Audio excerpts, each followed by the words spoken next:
सुप्रभात प्यारे बच्चों।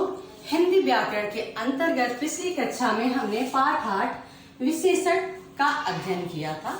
बच्चों, हमने जाना था संज्ञा या सर्वनाम की विशेषता बताने वाले जो शब्द होते हैं वे विशेषण कहलाते हैं।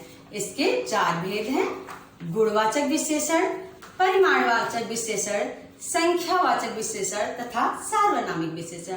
जो किसी व्यक्ति या वस्तु के रंग, रूप, आकार, अच्छाई या बुराई के बारे में, दशा के बारे में बताता है, अवस्था के बारे में बताता है, वह गुणवाचक विशेषण होता है।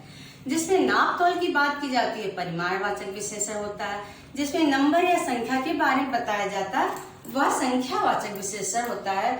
और जो सर्वनाम शब्द संज्ञा शब्द के पहले आकर उस संज्ञा शब्द की विशेषता बताते हैं वह सार्वनामिक विशेषण होते हैं। बच्चों, बहुत सारे बच्चों को परिमाणवाचक तथा संख्यावाचक विशेषण में थोड़ा कंफ्यूजन हो जाता है, समझने में थोड़ी परेशानी होती है। तो इस बात का ध्यान देना है कि जिस चीज को हम नाप सकते हैं, तौल सकते हैं, जैसे एक पेन है, इसको किलो या लीटर में तो हम नहीं ले सकते हैं, ना मीटर में ले सकते हैं। इसको नंबर में 1 पेन, 2 पेन, 3 पेन, 4 पेन ले सकते हैं। तो जब नंबर की बात की जाए तो संख्यावाचक। अब मान लीजिए आप कोई कपड़ा खरीदने जा रहे हैं तो 2 मीटर, 4 मीटर। आप पेट्रोल लेने जा रहे हैं 2 लीटर, 4 लीटर। दूध ले रहे हैं लीटर में लेंगे।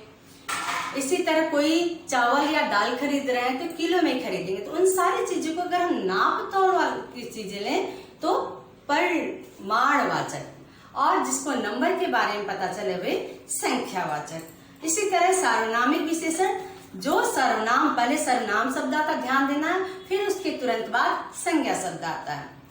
तो और उस संज्ञा, पहले सर्वनाम आएगा फिर संज्ञा शब्द आएगा, और उस संज्ञा शब्द की विशेषता वह सर्वनाम शब्द बताता है, तो सार्वनामिक विशेषण कहलाता है। इसके अलावा हमने पाठ में आए अभ्यास कार्य के प्रश्न को पढ़ा था कि कौन सा, जैसे सफेद गुणवाचक विशेषण, बुद्धिमान गुणवाचक, गीले गुणवाचक विशेषण, थोड़ा सा अनिश्चित परिमाणवाचक विशेषण, 5वीं कक्षा अनिश्चित संख्यावाचक, खट्टा आम गुणवाचक, इस पेड़, इसमें इस सर्वनाम शब्द है और पेड़ संज्ञा है।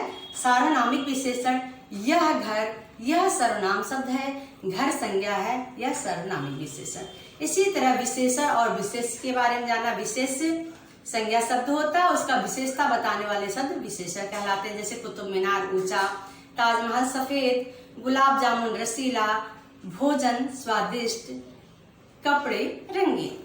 और फिर हमने खाली स्थान भरना सीखा था। मौसम बहुत सुहाना है, बाग में रंग बिरंगे फूल खिले हैं, दूल्हा सफेद घोड़े पर सवार है। इस सारी चीज, इन सारे विशेषता बताने वाले शब्द को भर के हमने इस शब्द पढ़ा था। और चित्र जो है उसकी विशेषता जाना था, जैसे आइसक्रीम, तोता, दूध और घोड़े की क्या विशेषता है, उसकी विशेषता लिखे थे। बच्चों, इसके अलावा हमने पत्र, निबंध और अनुच्छेद के बारे में जाना था। जब हम आपकी लाइव क्लास लिए थी स्कूल में जाके, तो वहाँ मैंने बताया था कि आप पत्र, निबंध तथा अनुच्छेद आपको याद करके रखना है। तो मैंने बताया था अनुच्छेद पेज नंबर 110, 2 नीम का पेड़ तथा मेरा प्रिय मित्र, ये अनुच्छेद आपको याद करना है। इसी तरह आपको अनौपचारिक पत्र 1 और 2, खेलते हुए घायल मित्र का मनोबल बढ़ाते हुए पत्र तथा कविता प्रतियोगिता में आने के विषय में बताते हुए दादाजी को पत्र लिखना। कविता प्रतियोगिता में प्रथम आने के विषय में बताते हुए दादाजी को पत्र लिखना था। इसी तरह आपको निबंध याद करना था। निबंध 1 और 2 आपको याद करना था।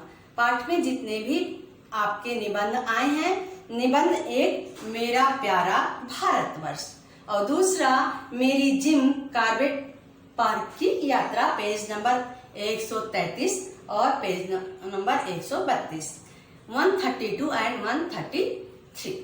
इसके अलावा हम शब्द भंडार को भी पढ़ेंगे। शब्द भंडार अगली कक्षा में मैं आपको पढ़ाऊंगी। शब्द भंडार में आपको पर्यायवाची, विलोम, अनेकार्थी शब्द, एकार्थी शब्द, वाक्यांशों के लिए एक शब्द, इन सारे विषय के बारे में पढ़ाया जाएगा।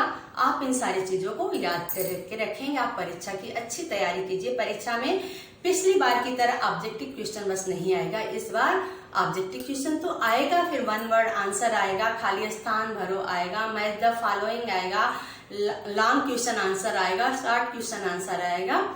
तो जैसे पहले आप एग्जाम दिया करते थे वैसा पूरा क्वेश्चन पेपर आएगा, आपको पूरा आंसर लिखना होगा। इसलिए पाठ को आप डिटेल से पढ़िए। सिर्फ आपका ये नहीं कि पाठ में जितना क्वेश्चन आंसर आया है, जितना एक्सरसाइज आया है उतना ही आएगा, पाठ के अंदर से भी आपका क्वेश्चन किया जाएगा। इसलिए पाठ को आप पूरी अच्छे से पढ़ेंगे और समझने का प्रयास करेंगे। धन्यवाद।